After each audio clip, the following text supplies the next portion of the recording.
Hey, so welcome to episode number 3. Technically number 2, but that's cool. We got the whole crew here. I am the rebel leader, legendary Black Lion, and we also have the captain. Hello. And hanging out in our black market, we got Sunday. Hey y'all. And controlling the comms. Go for it, PJ. Hi, it's PJ3K sitting here controlling comms on this voyage. Yeah, so all of that is, we literally just spitballed that, so. Came out of nowhere. Came out of nowhere. This is what the creative process looks like sometimes. So we are looking at season 1, episode 3 of Starfleet Academy, entitled Vitus Reflux. And I have a little bit of an intro here. So the cadets of Starfleet Academy vie for spots on an elite training team. Their rivalry with the competing War College cadets threatens to spiral into an all-out prank war. What begins as harmless mischief quickly escalates, testing the limits of discipline, loyalty, friendship. All of this amid the chaos, personal tensions flare. Ooh, yeah, that is true. Especially as a budding romance. I'm not a fan of this budding romance, by the way. Between two cadets threatens to destabilize their focus. With academy pride on the line and relationships hanging in the balance, the cadets must learn when to fight, when to laugh, when to listen, and when to stand together before the joke goes too far. So, that's our brief little intro. There's a lot that happened in this episode. What did you what happened? What did you all see when this came out? It seemed like one of those normal like sports episodes of a team show, but like Star Trek version and a little more depth than normal. Usually it's just I'm gonna be better than you, blah blah blah blah blah. And Yeah. and there's like a couple of seasons worth of drama if there's anything else to add to that. Whereas this kind of they use the sports story in order to bring out some of the more of the personalities, more that we could learn about our characters. Like Sam, we learned that she's got a special Ooh. skill. Yeah. We got a new special ability from Sam. Whew.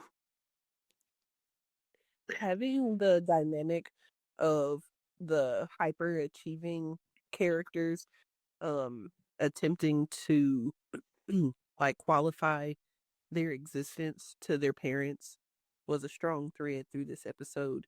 And instead of the two of them coming together and, you know, using each other as like a brace to deal with that issue, they're just infighting with one another. And it's really important that they go through Starfleet Academy so that they can, learn how to work together and not let their goals and ambitions turn them against one another. Yeah. Interesting. I felt like it was an episode of Saved by the Bell or like an after school special. Mm-hmm. Like back in the day, the 90s. Today, Caleb learned a really important lesson. I think they all did, actually. It's very interesting that you said that, because one of my notes I wrote is the show was written like a comedy. This episode particularly, if you follow the beats of the story and also listen to the music, it's kind of a comedy. There is a bit of a heist show in there. If any of you nerds were into Leverage back in the day, that's what it reminded me of. Oh yeah. Especially Love Leverage. Yeah, especially when they were explaining the final prank. I'm like, yeah, this is definitely Leverage. It reminded me of them Oceans movies. Yeah, Yeah. Yeah. Yeah. yeah, that too. Well, and also Leverage stole a lot of their ideas from the Oceans movies. So absolutely. So, we can look at this in a couple of ways. We have like our overall catalyst. what starts the episode? So all of our cadets are working out. They're in the gym and they're doing their PT. It's kind of cool, and I guess this is kind of like the high school special thing. Y'all remember when Power Rangers? Yes. They would be at the max, and the max, they No, can get. it was What was it? it Was was it a little the yeah, it was like the juice bar. Yeah, the Max juice was bar. Saved by the Bell. Oh, Theirs I'm was way the way off. theirs was like the community center or something Yeah, like that. it was a community center Yeah. juice bar. every So you teen tell- show had that third place that they would go to. So if Yeah. there's a community center or a bar or like in the Flash, they have a coffee shop. Yeah, There's always a third place in every teen show that they tend to go to. yeah. It'd be funny if the gym was their third place for the whole series, because like in Power Rangers, they hung out at the community center. They did their martial arts lessons, dancing, stretching, all like regular community center stuff. And I'm like, how many things can you do in that one place? And It was all in the same room too. yeah, like this giant room. That's just them trying to control the budget. Exactly. Yeah. Save Not saving having money. any sense. Yeah. But before they made it to the gym, you've got Cadet Demir Darren. Yep. or Darum. He is, constantly sending updates to his parents, letting them know that he is upholding the standards of getting to be the first one awake and the last one to sleep, and just Yeah. working himself to death to prove himself to his parents. And like the amount of effort that he is putting into that just feels exhausting to me because I understand how difficult it is to know that you need to do a thing, um have a plan and a strategy to do a thing, but when it comes to pulling yourself out the bed at 5:30 in the morning, that'd be rough. And Yeah. he just gets his bubble burst. He comes into the hallway and runs into Genesis, Yep. who's already clearly finished. She's her workout. done her. She's toweling off. Yeah. Her workout is complete, and she's rubbing it into Darren's face because, like I wrote in here, both of them want to be captain, and so they're doing the whole go above and beyond thing, and now they're running into each other, annoying each other with each other's efforts. Yeah, I and found this is kind of where they discovered that they have so much alike. Yeah. I like the fact they're showcasing where each of the kids, even though they all come from different experiences, are lacking in something, whether it's the result of burn or not. So these kids who have influential parents with money, parents with status, they get resources. They didn't have struggle for survival, but they don't have the emotional support. Like their parents kind of don't really see them as people. Yeah. Whereas Caleb is the complete opposite. Like his mom adored him, Yeah. but could not provide at all. True. Well, that's interesting because we don't know exactly if she's still alive. Why isn't she looking for him? So he's got kind of the same issues that Darren's coming across now, where he's being neglected also. And maybe Caleb's being neglected, or maybe his mom can't talk to him. But he Yeah. did have that loving relationship back in the day. Yeah. Interesting point, because it leaves like the last episode left Caleb in the same kind of limbo, and he stays there throughout this whole episode. I want to talk about Caleb when the romance part comes up because I got some things to say about that kid.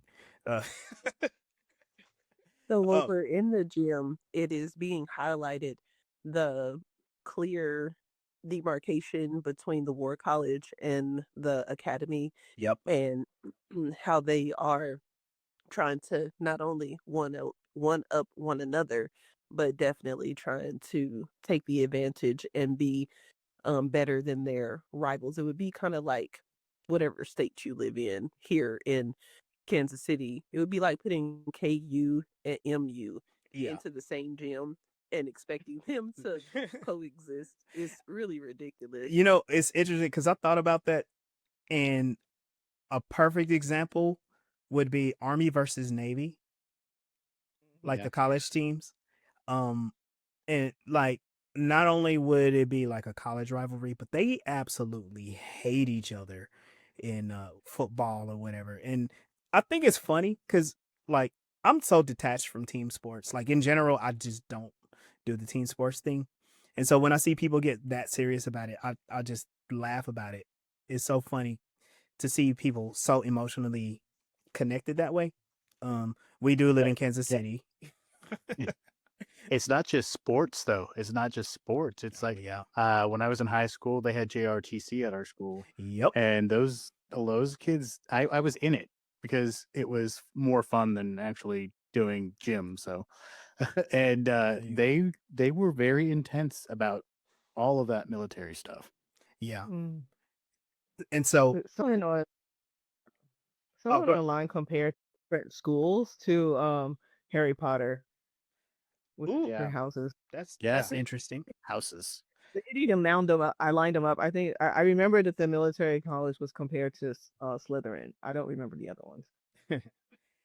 Mhm. And I wanna put out a big reminder for the listeners and stuff. Starfleet Academy is essentially an elite military school. But they are split up in this version between the mega nerds. These are people who are going to be Starfleet captains. They're going to be the top of the top of like command, security, and operations. These are the people that are going to be Science. telling everybody else what to do. Um, and we've always heard about people in their time in Starfleet Academy, but we haven't had a chance to see Starfleet Academy. Very well, not like this. And the few times that we have seen it, it's usually teenagers that nobody likes. Um, and so whenever I hear criticisms of the show, I'm like, yeah, but this is literally what everybody has said about Wesley Crusher, the Starfleet Academy episodes of TNG, all of those things. People don't like kids, and that's a very American thing that y'all need to figure out. Oh yeah. Yeah. So the catalyst for the rivalry is Caleb aces the rope climb with just his upper body. He smokes. Is that Kyle? That's Kyle, that's Kyle. is He that beats Kyle? Kyle. He beats Kyle, and they're like, "Oh my God, Kyle, you got smoked really bad. Best. You're the best over here." And we look at Caleb and Kyle. Caleb looks like The Rock, and Kyle looks like not that. Um, it Like every other teenage, general teenage white guy. yeah, and His and upper body is unnecessarily big. Like yeah, I thought he was gonna be the Caleb. type of alien where yeah. I thought he was gonna be some type of alien where they get that like weird sport. Okay, you just don't hit leg day like you're supposed to. right, Okay. nah, Your favorite is the bench press. Like yeah, and and then the War College kids are the rest of them are tiny too. But I do have to remember some So, things. So we got like the Vulcan and the Romulan. I, Go so ahead. is she half Romulan? I I'm don't not know. sure. She looks like she has ridges, but they never explain that. I was trying to figure that out the whole episode. Like, is she just Vulcan or not? Is she just Romulan? But because like the modern day Romulans have more like features in their face. That's I a don't good know. question. Vulcans in Discovery, actually in Picard, we find out that the Romulans and Vulcans they merge. Yeah. They yeah, that was Yeah. Discovery. So They're actually that on the that was same planet kinda like now. yeah, Yeah. it's in Picard where they talk about where he did the whole treaty where they Yeah. learned that, y'all are Mhm. actually cousins and you're basically the same species, stop fighting. And then in Discovery we learned that they're living together and some of them are half breeds. And Yeah. I think in Picard one of them is too. Uh, I think. I think so. Or They got a lot of Ro- Romulans in Picard. yeah. But they're all tiny. But I have to remember like their physical strength is like multiple times of a normal human. So That's right. yeah, maybe them both bucking up to Caleb is fine. Uh, But they have a little standoff, and now they're like, okay, you kids are on our radar. We're going to destroy you because we're the war team. And you guys are just big nerds. And that's what the rivalry is. The jocks versus the nerds. Yeah. And In a so nutshell. yeah. And so what we see the whole team, we see all the Starfleet Academy cadets showering together. Interesting scene. I'm a little nervous about how close they get to Starship Trooper level with this, because that whole movie was basically everybody was a fascist. And please, Starfleet Academy, don't do that. Don't do I that. wasn't really happy with the co The co-ed. bathroom situation, the co-ed, and there was no big deal being made about it. It's just, this is the communal space, and it shows a level of safety and security in we can all be in the same place at the same time and respecting one another enough. But the joke that Caleb made about being able to take a shower without hearing the poly underwater sexcapades of Damar, um, it was great for me because that's what happens in locker rooms. But they usually reserve that kind of conversation out of the presence of the opposite sex, and now it's just all out in the open. Yeah. And so then the first prank happens. Everybody in their gym clothes, underwear, and some of them are naked, get teleported out of the locker room into various places in Starfleet Academy. It is hilarious that Caleb got teleported directly in front of Reno, because of course she has the most to say about anything, right? Sam, And he happens to be the only one that's actually naked. right? Yeah, under his exactly. Under his towel, actually naked. Sam gets teleported like into a pool, and she goes face first underwater. And then others end up on tables, in people's laps, all that stuff. The whole thing is about embarrassment, and the War College did an amazing thing. They sent out video and was like, "Hey, we did this, and we did it because we can. Watch your back." And then she just the Romulan signed off with the double bird shot. I thought that was dope. And so now we're off to the races. We have our thing going on. The kids were complaining to the chancellor about it, and I thought it was kind of interesting, because while they're complaining because they're in like what is botany class, I don't know. She's trying to she's trying to train them about it. And I'm only jumping to this real quick because of Sam. Sam is the best in this whole episode. I'm sorry. Because everybody's mad, but Sam is like matching everybody's energy. And the only thing she has to complain about was, I took a bath for the first time today. And that was it. That was it. And she's looking around like, if you watch her, she's measuring everybody's emotional state so she could join in. And I wonder how long they're going to keep that going for her. That's interesting. To me, how Tilly is trying to, find the place that fits for her. And so, if Tilly shows up, I hope to see like a connection between the two of them, see how that goes. Yeah. She's listed on the cast. Yeah, I'm pretty sure she'll pop up not too Yeah. long. But I'm real actually disappointed she's not already there, because that was where she was going. She was going to be Starfleet Academy. Yeah. Yeah. Yeah. I know I jumped over Fox and Nala's conversation about it, and it was pretty hilarious. Basically Fox is like, we about to have this prank war. The oversight committee is on its way, and Nala, she is completely zoned out during this conversation. She's melted into her couch, and she's like, we can't just tell the kids what to do. They got to figure this out on their own. And the conflict is, okay, let's talk to Commander Kelrick. He's the chancellor of the War College. Like, hey, he needs to nip this in the bud. He'll take care of it. everything will be cool. Oversight committee is going to think we're cool. Everything's cool. And Nala's like, nobody's going to learn anything from that. And her exact words were, where's the fun in that? I love the quote from this scene where she's like, "They have shenaned once, they will shenan again." Yes. I laughed so hard. Yeah. So we have this. So basically, Nala's like, no, I kind of want to see where this goes. They need to, not only that, she sees it as a teaching opportunity. So back in the botany class, she's like, y'all need to be quiet around these plants. They're not really plants. They're fungi. They do this thing, but where they repeat whatever they say. And then, like, okay, this is no spoilers because we're episode. right. They're the Vitus reflux. Vitus reflux. Yeah.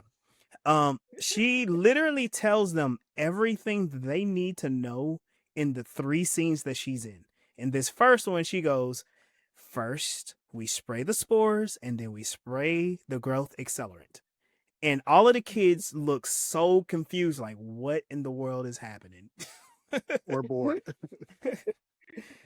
And I know we make fun of Caleb all the time. He is a goofball this whole episode too.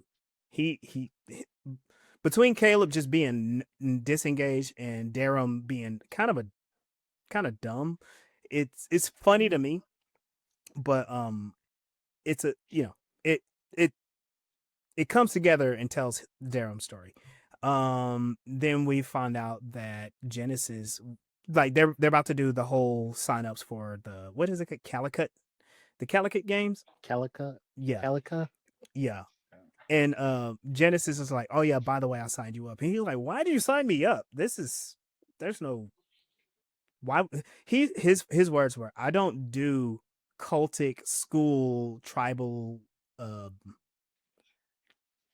what is it, school spirit stuff. And yeah, and she's like, no, I need you. I'm trying to be It captain. makes perfect sense that he would be so irritated with her intrusion onto his privacy by taking whatever She snatched his conf. could be able to sign him up without his permission. Yeah. But he has mentioned several times in this episode how important autonomy is by saying that Tamari, isn't owned by anyone. Oh yeah. And Yep. that everybody has the ability to choose for themselves. And he makes it real clear that he doesn't like organized sports because, one, he ain't got time to be playing games, and then 2, the organization is what separated him and his mother. So he has a disdain for all stuff and things. And Genesis makes a really funny observation too. She doesn't say it out loud, but she's like, I need you because, if I'm going to be captain of the team, I need the best on my team. She looks at the rest of the cadets. He's the biggest. Actually, he's the biggest and he's the most experienced. He knows what he's doing when it comes to hacking and stuff. They talk about that later in the episode. But she looks at the rest of the cadets and all of them just look crayon chewing dumb. To the point where Sam is sticking her tongue out, almost licking these little spore thingies. And I'm just like, yeah, y'all got a little work to do. Yeah, you don't have a team. Like, he's the only one that function in a team, minus the fact that he doesn't want to function in a team. Yeah. Interesting though. She does that to Caleb, but when it comes to Cleon, Jaden, she's like, I understand your views. I'm not gonna push you. I'm not gonna ask you to do this. Yep. So that's very interesting that they treat him the way he wants to be treated, pretty much. Yeah. Also, I think Caleb, he has all of his skills would be to his benefit by being on this team. Like, he likes doing that type of stuff, despite the fact that he says he doesn't want to do that. Her ignoring him, just saying it, is one thing. She is just straight up like ignoring him, but at the same time, it's like with our Klingon friend, he doesn't mentally want to do any of this stuff. Right. Where Caleb is ready to hit somebody. He's ready to he's ready to outsmart somebody trying. Yeah. He hasn't figured out that he needs to do it as a team. And her growing up with the Starfleet family, she doesn't really see past that. Yeah. And And I think that she's incredibly talented as far as strategic goes. yes.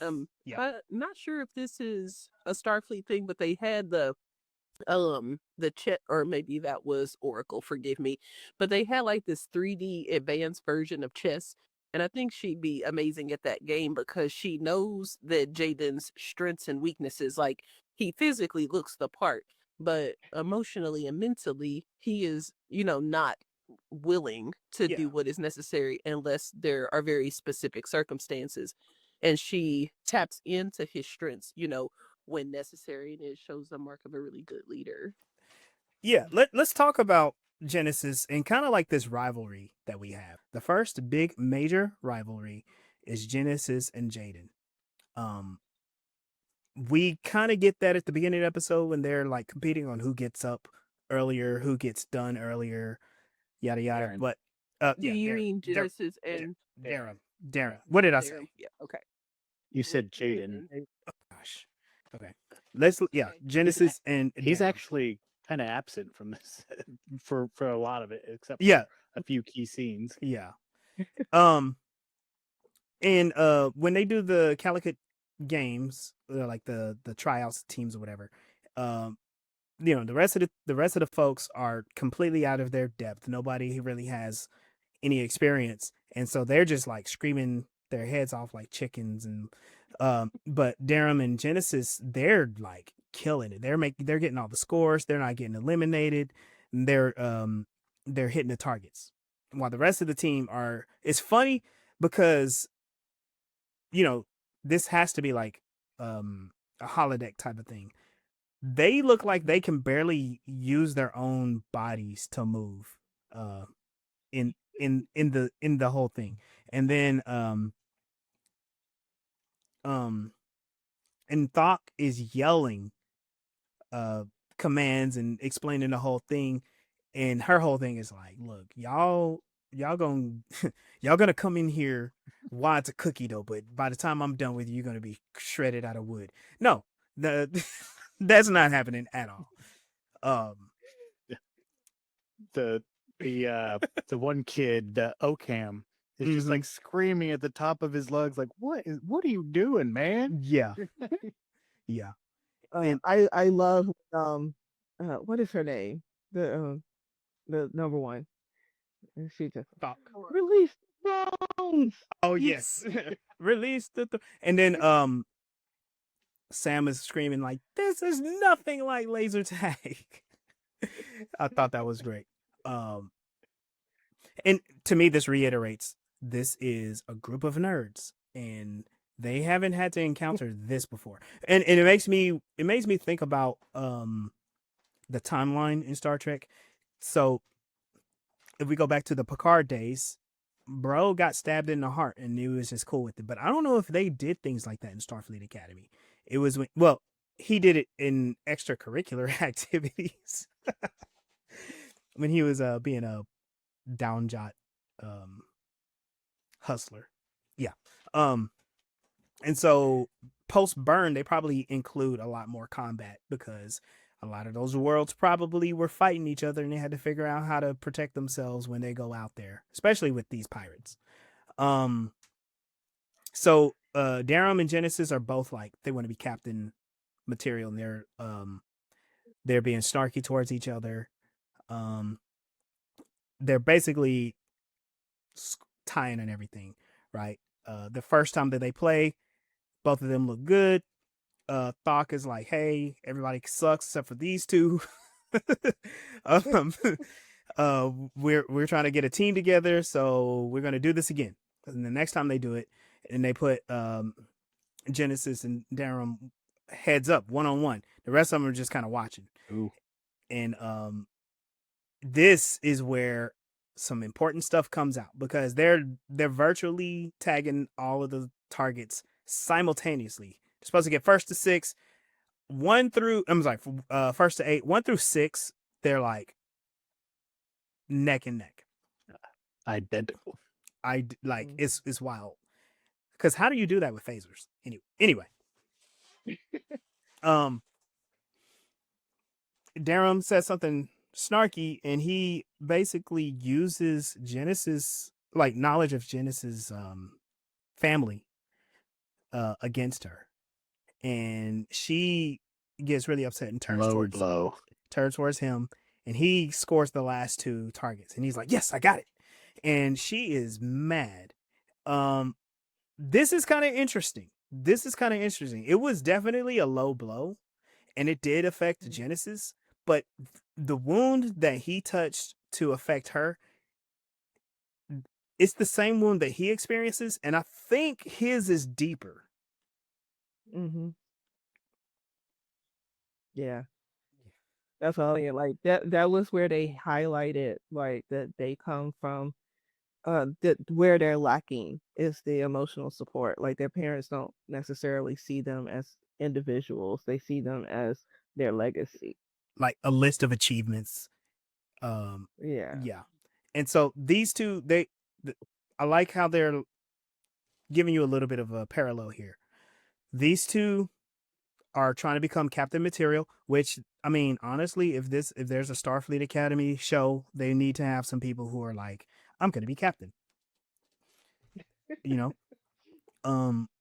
But it's also interesting that they virtually have the exact same familial wound that is motivating them to want to be captain. They want to achieve, and they're not so concerned about like their individual contributions to Starfleet.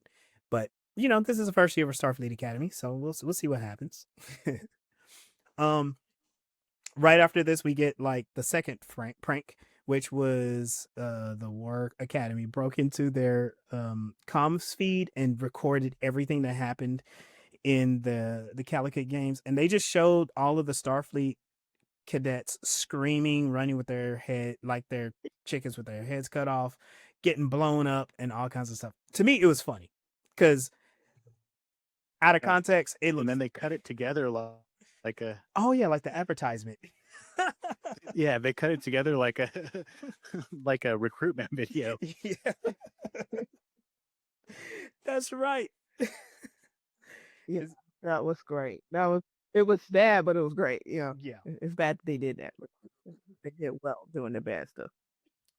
This is where we have the chancellors of both teams come together and have the conversation that Thorak had suggested happen, before things started to evolve and get out of hand. And it's very unfortunate that the War Council's chancellor, he is actually aiding and abetting his students at disgracing the opposing team, and the chancellor of the Starfleet Academy is calling him out like, I know that there's no way that they could have done this without like the assistance of somebody at your level. Yep. And it's one thing to like let the kids learn on their own and get into some shenanigans, but for you to be putting your thumb on the scale is setting things off balance and can cause things to get out of control. And he has no empathy for her perspective and what she's saying. And men, I would like to give you guys a warning, because when women are talking and they're speaking, they are constantly trying to prevent you from stepping in your own shit. So it would behoove you to listen, but he didn't, and it's gonna come back to bite him in the whole ass. With Kelrick, I think is great because that's an interesting character. He's the opposite. He is the complete opposite of Ake. Yes, so rigid. It's so like you have to stir the tea this way, or like what? Who does that? Yeah. And she's just doing whatever, like laid out on the couch. Like, why does he have a 60s pit living room in his quarters? You know what I mean? Like, I mean, it's cool. It's cool, but that's no weird. shag carpeting. No. That was his quarters, not hers. That was his. Okay. When she went to go see him, he had the biometric scanners for his quarters, and she was Oh, like, "Wow, you really beefed up security over here." And he goes, "Yeah, I kind of find that what we had before is inadequate." And now, honestly, after seeing the whole episode, there's context because he wanted to make sure nobody could break into his quarters and do a prank. So he's like, "Nah, let me beef this up because what we about to do is going to be dope, and they're going to try to get back at us, and I am not going to be a victim." mm-hmm. Which helped with figuring out how to get him back. It was pretty hilarious to me. Actually, they got him specifically when you think about it. Yeah. So Aiki, she is like, okay, we're gonna do this. We're gonna get you back. But the way she talks to the students is like, y'all need to get this together. Y'all need to listen to what I'm saying. And she goes and pantomimes and yells the answers, and they are still like, I don't get it. Yeah, it's pretty funny. Oh, we do have to go back to that scene that you were talking about, and the Jaden's only major scene. Oh yes. Oh, that was before. Yeah, we had to go back. I was just looking at that. We have to go back because that's a very interesting scene where Jaden and Caleb run into Rima playing basketball. Yes. And he asks Jaden to help distract the other cadets from the war college. Yeah. And Jaden is terrible at distractions. He's terrible. But he gets the attention of the cadet Kyle, who is very interested in his jokes and what he's saying. And even the Vulcan notices, like, what's going on between these two? Like, what's happening? It'll be interesting. So there might be an interesting romance budding there, maybe. Yeah. And it's wild. I missed it. I missed that the first time I watched it. But the second time I was like, wait a minute, what's happening here? Yeah. Caught it the second time too. So there's a crush on Jaden. Also, his Jaden's actual comedy. Remember before when he was talking with Caleb, and he was just talking about how everything needs blood in it. Blood sausage. It's like it's the only way to eat it, and I'm just like, wow, okay. But yeah, so I thought that was cool. Let's keep an eye on Kyle. Which, why does his name have to be Kyle? Come on. Because it's plain. The teen comedy drama. That's why somebody got to need named Kyle. Yeah. I think Tawny Newsome was involved with some of the writing, and she's definitely a comedy writer. She was very instrumental with some of the episodes of Lower Decks and the Strange New World episodes that her and I can't remember his name, but the Boimler actor are in. Yeah. So a lot of the comedy comes across as like they wrote it. I'm cool with it. I understand. I think I understand what the show is. I'm cool with it. I'm not taking it as like this deathly important thing.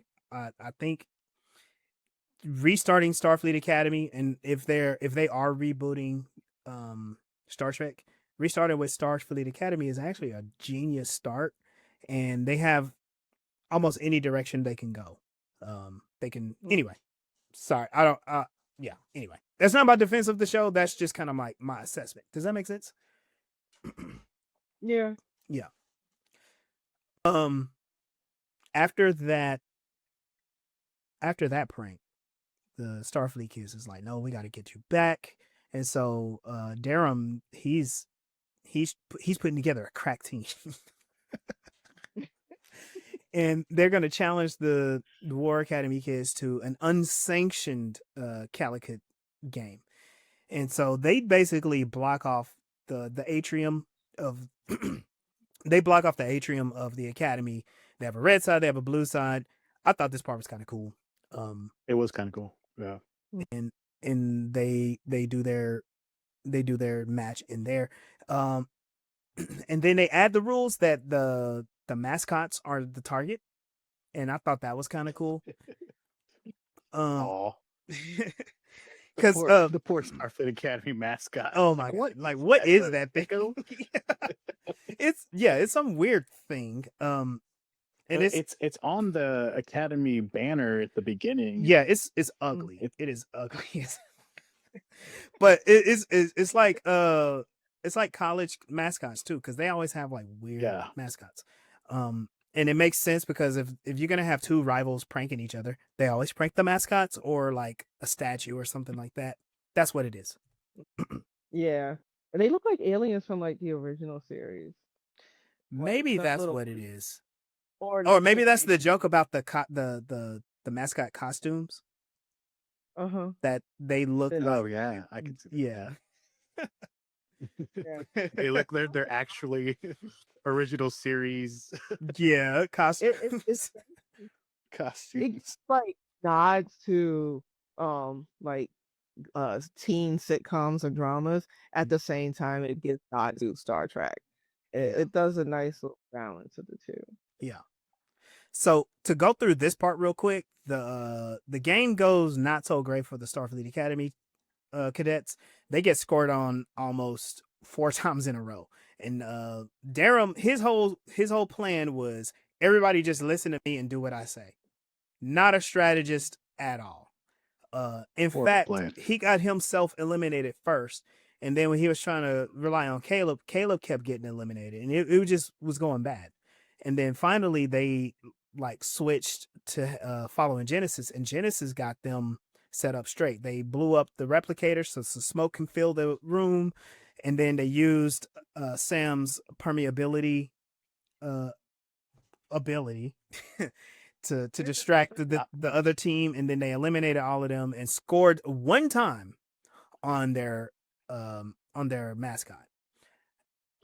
This really shows Darum's instability and lack of leadership Yeah. when he's just like, we're just gonna bust them up and run in there and attack. And after like the second or third point that the War College had won, he got into a situation where he was about to be sent to the penalty box or the bleachers or whatever, and he used very good hand-to-hand combat to save himself. But then instead of just shooting the opponent and sending them to the bleachers, he allowed his anger to overcome him and legally punched another student. And that is not helpful. And they were like, "Hey, wait a minute, what are we doing?" Right. And Caleb is like, yeah, I like that. And so they get interrupted by Thok, and Thok is like, "No blood would be shed this night." Without my permission. Without my permission. And oh gosh, what did she say? Where Caleb just says something really dumb to her. It's like, "Do I look like I'm joking?" And he's like, No, she said, "Why aren't you crying?" And he said, "I'll cry." yeah. And she and she snaps at him, and then they all get penalized, or they got like some sort of like service duty, like clean up stuff, like latrines and all that stuff. This is like this is the time where Chancellor Aki is like really explaining to them, like, this is what you guys need to do to get into the room, and they're all still not getting it until finally they get out the door. They're like, "Wait a minute, I think she was trying to tell us something." They were distracted by her pajamas. Yes. Yeah. Oh gosh. Oh yeah, I have work I wanted clothes on. those. He's like, are your pajamas got little accordions on them? What is it? Well, how does he know what an accordion is? And she's like, "No, they're little warp cores. I want warp core pajamas, by the way, y'all." I'll see what I can do. I think that is a good point. This show is going to have some of the best merch. Oh yeah. Letterman jacket, Yep. amazing. Yeah. Sweatsuit or sweatshirt jacket with the Starfleet logo on the back of it. Oh Yep. my god, looked like it was kind of spray painted on there. So cool. And their uniforms are just like really nice and sleek. So, chef's kiss to Yes. the attire. All right. I like that scene because it reminded me of when I've done that to students. It's like, Oh, yeah. y'all already done a lesson, y'all already know everything. And so they'll be talking about something, and I'll just throw in some little things in the middle while they're supposed to be trying to work on something, and they're still trying to figure it out. And then, you go walk around and work with other kids, and all of a sudden you hear it from the other one. Oh, Yep. It finally clicks. So they finally get the hints that Aki was giving, and they put together a plan. But before we jump over there, I wanted to address the romance that I don't like, which is Caleb and Tarima. I don't know what it is other than they just have no chemistry. I don't believe them. I don't believe Tarima. They seem to be decent actors away from each other, but when they're trying to do this romance thing, I'm just like, it to me, it's like bland. Am I tripping here? I think it makes sense for their age. Huh? Oh, I was just gonna say that Tarima's goofy little oak is just like, I would see Nemesis being a much better love interest for Caleb. But then again, that's because they um have qualities that, would bounce well off of one another. They both are strong and powerful, but that's not what, the men go for. They want something delicate and soft that they're able to, protect and lead and teach something. And she's just letting him know, like, bro, you infatuated with me, and the way that you're going about trying to get my attention is flawed. So stop trying. I see it very one-sided. Hmm. It's Caleb trying to get her interested in him, but she's like, "You don't understand. I'm doing this for my own interests. I didn't choose the War College to get away from you. I chose the War College to be to find discipline, the discipline I need to survive because I'm stronger than all these other Beta Zeds. So I need to be able to handle what's going on with me. It's not you, so stop trying to make it about you." And yeah, and so he's just like, "Yo, you love me, you want to kiss me." Yep. It's not about you. He's acting like a a young person. He's very Yeah. young. He's 21, and he's lacking in emotional intelligence. He's Oh yeah. been on the run since 6 years old, and the last thing he remembers of a connection with someone was his mom, who cradled and taught him everything he knew. So as soon as this one pretty girl, doesn't matter who it was, pays attention to him in a way where she's like letting him think about he is, all of a sudden he's sprung. And that's all it took, because know he doesn't have the experience to know what he actually wants in a relationship. All he knows is this girl showed me interest, so she must like me. I also want to point out a trope that I absolutely hate, and this probably weighs down the whole dynamic for me to make it a thing that I don't care for. They're having an argument while they're playing basketball, and I hate when movies and TV shows do that. They're either playing basketball or they're having a fight and they're arguing romantically, and I'm like, this is just stupid. Like, She's so little too. yeah, it is. I don't. Yeah, I'm not a basketball player, but I'm a martial artist. When I'm sparring with people, I don't talk because I'm too busy trying to spar. These people be having full on conversations, and I'm just like, no. They treat it like a dance. Like Yeah. if you were dancing with, you could probably carry on a conversation. Maybe. It's probably a Starfleet thing where like you can do more than one thing at the same time. I still don't like it. But yeah. But in that conversation, Caleb calls Tarima out as far as like being obligated to her species. Like, this is the first time that you've had freedom. And what do you think? Starfleet Academy is too much freedom? That's why you picked the War Academy. And she's like, nah, bro, that ain't why I did it. And then he leaves and she's kind of like, maybe that was how I did it. She's like, I need discipline. And then her inhibitor keeps going off when he's around. That way, for those of us who are the audience, don't know, she does have feelings for him. Yeah, I don't like that whole thing, and I hope it goes away. Yeah, I hope it goes away. So one of y'all, tell me what is the Starfleet Academy's prank to get back at the War College? To use the plant, the Mm-hmm. fungi, Mm-hmm. so that they would in their dorm. Yep. Ray, tell us what was your interpretation of the final prank? Me? Who, me? Oh, I just love the way it was done, like it was presented to us. Like they went back and remembered everything Ake said, and so it was like, oh, this is like an episode of Ocean's 11 where it's Yep. like, oh, they showed you everything that they needed to do. Now Mhm. you put everything together, and you're gonna put these You have to get the optical.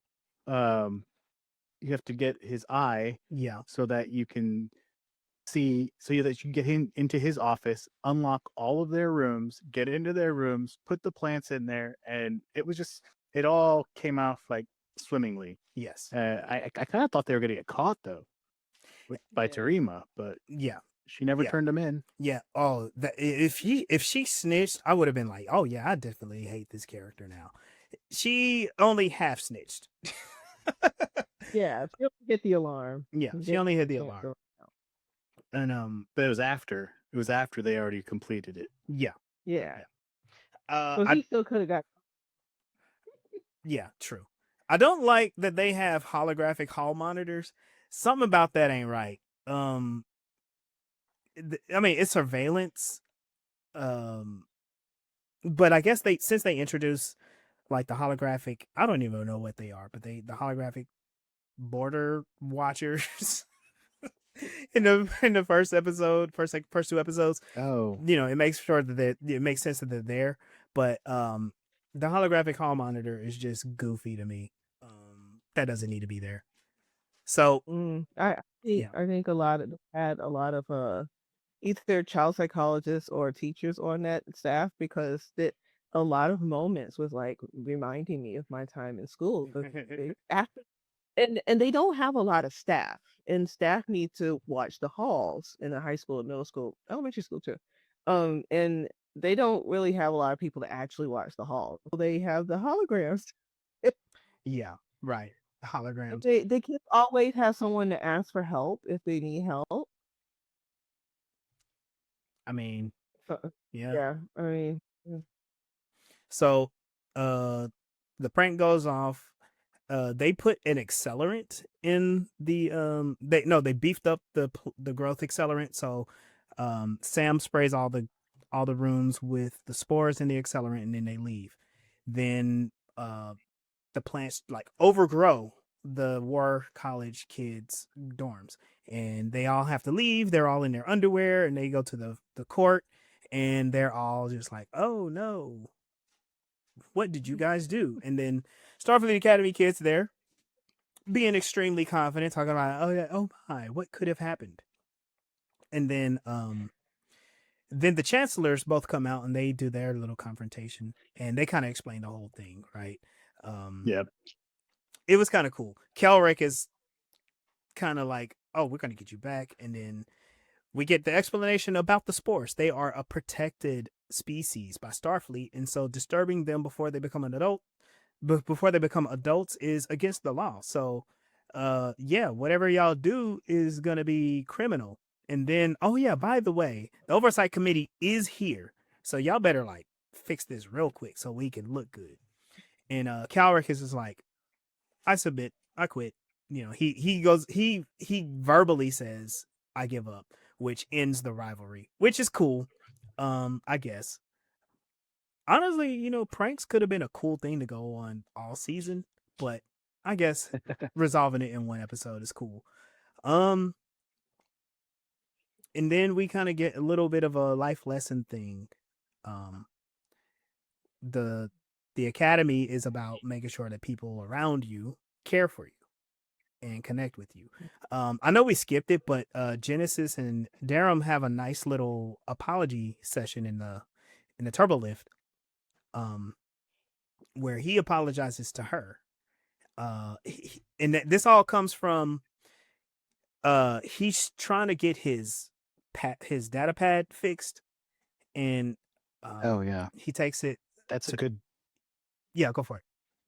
Oh, that's a good. Darren coming to Reno, telling her like, "Hey, can you fix my pad?" And she said, "There's nothing wrong with this." It was a really touching scene between the two of them Yes. because Reno knows, like, trying to get the approval of your parents, being an out woman, an out lesbian woman in any kind of future, in any kind of world, is really hard to get the approval of your parents. And she's telling him, you shouldn't try so hard to get approval of people that don't want to give it to you. Yep. And then she changes it to where, like, you need to try to talk to those who are, your peers and try to give them your approval. And it's really interesting conversation. Yeah. And it reflects in his conversation with Genesis in front of the whole crew too. They're all on the turbo lift, and he explains how he tries so hard because he wants the approval of his parents, but from an early age they just treated him like a set of achievements. He talked about playing this instrument at a recital, and he missed one note, and his parents like left, and I'm like, God, that's awful. Like, yeah, I'm not trying to get their approval. They don't believe in me. And so he apologized to her, and he basically was like, you're the captain, I'm going to follow you. And she's the one that put together the whole strategy for the return prank. And they did the prank to end all pranks. Because she is constantly learning. Yes. When they were in the training for, getting on the team, they were struggling against the drones because of the smoke. And so she used that when they were fighting with the War College to blow up the replicators. And the smoke made it difficult for the War College to see. They got advantage up high and were able to That's right. shoot them down because they could see their, like, the lights coming out of their guns, so that gave away their position. And then she's the one who was paying attention enough to see, even though she didn't get it the first 2 times that the chancellor was explaining the plan and she's dropping hints. She finally, got it together and was like, "Oh my God, she told us everything that we need to know."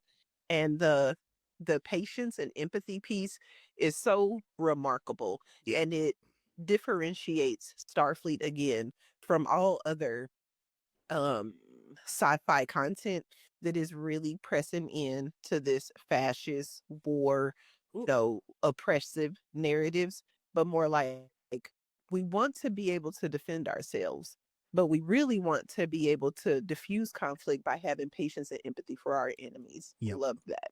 Yeah. And that's Starfleet. That's Starfleet. Yeah. Hell yeah. Starfleet, that's the Federation. Until we run into the Gorn. Say that again. So until we run into the Gorn. And oh yeah. Well, you gotta run from them. Threat of having the threat when they threatened the Durham and Genesis to have to basically fight for their lives against the Gorn, but they didn't get it approved by the alumni, was priceless. Yeah. So, and we wrap up the show with them getting their Letterman's jackets. Those are really nice. Those are pretty sweet. There, and basically Durham is acquiescing to Genesis to be his captain, not just the captain, but his captain. And so now we have a team captain, and we're gonna see how she develops. There are a couple of things when I wrote in my notes, things that I missed, and I mentioned a couple of them. Jaden has a crush. There's someone has a crush on Jaden. Craig and Sam, they both figure out the whole. I'm sorry. So Jaden and Sam figure out the whole prank war. They figure it out first. Jaden is like, yeah, they didn't come up with that idea when they teleported everybody out. It's like they didn't come up with that idea. they stole that from past Starfleet. Starfleet. And so Yeah. I was like, that's kind of interesting. So these students are actually studying things. Of course, Nala gives the kids all the instructions on how to win the entire thing, and then her whole thing was like, end the prank war, not just win it and not just do good, but end it, and they ended it. Warp core pajamas. I wonder if more I wonder if more quirky pajamas will make an appearance. And then the puns between Reno and Thok about war. I mean about dinner. Ooh, not about war. About dinner. Yep. The Mhm. couple of the century right there, I mean, Reno and Thought. because That is think about it. Think about it. Thok is deadly serious, and Reno is like a snarky character. And so I don't like which is gonna cut you deeper. Someone threatening to have your eyes plucked out by a baby Gorn, or someone that's just gonna pun you to death. You know. So yeah. What about you all? That's pretty much the whole episode. What are some other thoughts that y'all got? Mm. I absolutely love the whole theme of not just giving them the answers. Number one, in the war college instructor, they were trying to what she was just trying to stop it. Like no, y'all just need to stop. Which I'm done. And the war college the, instructor, he was actually giving them everything they needed in order to do the prank instead of what she did was to sprinkle out like the little bits that they needed to figure it out like because it was pretty obvious like they need your commands to do that. You gave them that information for them to do that. They didn't actually do that prank. Why is They also Kelrick had so to figure out stuffy? You know what I mean? it's because I think it's because if you look at his dynamic with Ake, he is her antithesis. Like she is Absolutely. so laid back. She sits in her chair reclined all the time, like laid across it. She hardly wears shoes. She's like she's so relaxed, so much a hippie. Yeah. And he has to be the opposite of that. He has to be rigid. He has to stir his tea a certain way. He has to use a corneal scanner to get into his room, and it's so sterile in his room. It's like it's the opposite of hers. It's the opposite of hers. They are like night and day. They kind of exemplify. They both give examples of what the two parts of Starfleet are like. You have the rigid, hardcore warriors. Oh gosh, it was an episode in the Next Generation. That admiral that came in that basically got Picard off of the ship and was like whipping everybody in the shape. Like, we're at war. You, Counselor Troy, need to wear a uniform every time you're on this on this bridge. You need to Yeah. you know, they were like, we're not having any fun. This is not how we do things. But like he was right. But and then you have like laid back Starfleet where it's like, man, we're explorers. We're just gonna chill. We're gonna scan this planet. We're gonna hang out on the holodeck. Number one is gonna sleep with everybody. The captain is gonna pretend to be a private eye. The doctor is gonna have a ghost fetish. You know, it's cool. What's better? Better a ghost fetish or a tea fetish? Definitely the tea fetish because, yeah, that ghost fetish was creepy. But it shows you the two souls of Starfleet, and ultimately it shouldn't be which one is better. It's like you need both because in the past, like the Next Generation had the laid back Starfleet, and then they had to fight the Borg. Deep Space Nine was a war epic, and Cisco had to be a warrior. Voyager, Controversial warrior. oh gosh, yes, a very controversial warrior. Voyager had to be survivalists, and so you have all of these characteristics of what it is to be a captain, and most of the time it's like for them, for Picard, Janeway and Cisco, it was they are just dealing with this. Starfleet Academy is like, okay, we're gonna learn from the past, and here are the things that you may encounter. And so we'll see how that goes. So I think overall pretty interesting look. Definitely written with a comedy voice, you know. I'm kind of hoping to see like an away mission with both the War College and Starfleet Academy and seeing them actually learn to work together. Yes. Yeah. Cuz like the nerds I mean, they might be okay with a phaser indoors, but they probably are not great under like real life pressure, you know what I mean? So there's probably going to come as they're probably would have a situation where they do need each other. Oh yeah. Well, I mean, we've seen that in other Star Treks where the military officers come in when they have to have a war, but most of the time we're more familiar with the scientists and the archaeologists. Yeah. Obsessed with Xenobiologist. yeah. And like they're the best of the best and they're obsessed with it. Like Lieutenant Barkley, he's a great engineer, but he's like obsessed, right? Same thing with Geordi. I love Geordi. Geordi is he is of all the nerds, he is the best one. He's the top nerd. And I love it. Then we have like Tasha and Worf, who are very good at like war strategy and Yeah. combat and things of that nature. Yep. Mhm. And they I will like tell you. Eureka. Yeah. So that is our third episode. Vitus Reflux. Let's go ahead and get ourselves on out of here. Thank y'all for joining us for this edition of Voices in Hyperspace. Y'all can join us and continue the conversation. Make sure you catch our podcast on all the streaming services that are out there: Spotify, Apple Music, and Amazon Music, plus a whole bunch of other stuff that I don't remember.